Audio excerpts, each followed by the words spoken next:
আমাদের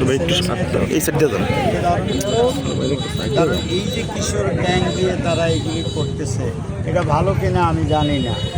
কারণ আমরা কোনো হট্টগোল চাই না, কোনো কেওয়া চাই না।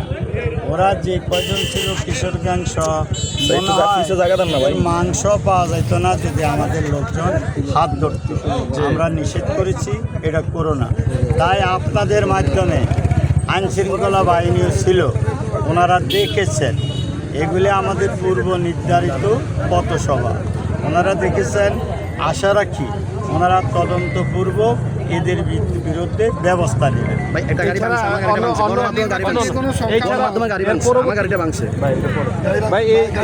এই ছাড়া আপনি যে প্রচারণা করছেন সার্বিক পুরো বিষয়টা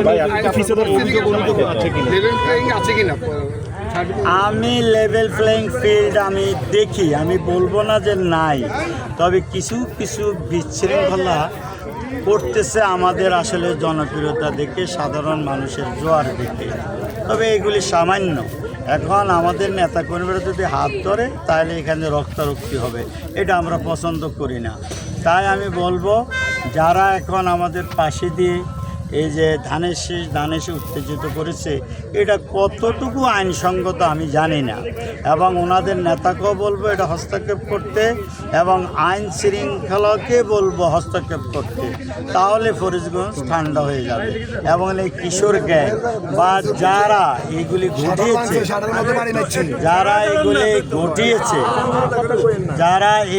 ঘটিয়েছে তাদের দু একজনকে তুলে নিলেই বাইর হয়ে যাবে কার ইন্ধনে তারা এগুলি করতেছে। তাহলে পুরো ফরিদগঞ্জ ঠান্ডা হয়ে যাবে।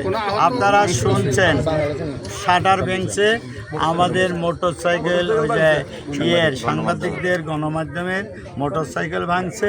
তো এগুলিও পুলিশ তদন্ত করুক।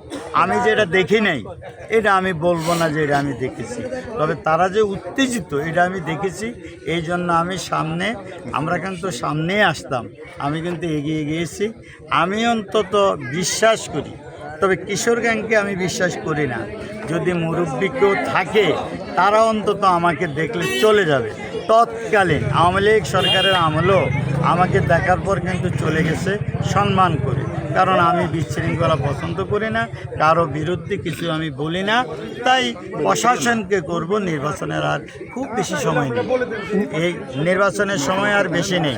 তাই তারা যদি আইন শৃঙ্খলায় হস্তক্ষেপ করে, যদি আমাদের দোষ থাকে আমাদের পক্ষকে অ্যারেস্ট করবে, যদি তাদের অন্যায় থাকে তাদেরকে আইনের আওতায় আনার জন্য আমি অনুরোধ করব।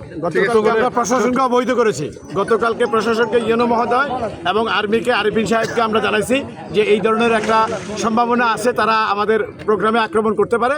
আমি গতকালকে ব্যক্তিগতভাবে ইউনো মহোদয়ের সাথে কথা বলেছি এবং আমাদের এখানে দায়িত্বপ্রাপ্ত মেজর আরিফিনকেও বলেছি। ওনারা বলছে আমরা ব্যবস্থা নেব। কিন্তু বাস্তব চিত্র হলো আপনারা আজকে দেখছেন যে বাস্তব চিত্র, তারা আমাদের এই উঠান বৈঠকের পাশে, একটা উঠানের মধ্যে মা বোনদেরকে নিয়ে মিটিংয়ের পাশে তারা যেভাবে আক্রমণাত্মক ভঙ্গিতে মিছিল করে আমাদের সবাইকে পণ্ড করতে চেয়েছিল। যদি প্রকৃত অর্থে প্রশাসন চায় এই দেশে একটি অংশগ্রহণমূলক নির্বাচন হোক, তাহলে অবশ্যই আজকের এই চিহ্নিত দুষ্কৃতিকারীদেরকে অবশ্যই আইনের আওতায় নিয়ে আসতে হবে। তা না হলে এই রকম নির্বাচন আসলে কোনো অবস্থাতে আয়োজন সম্ভব হবে না।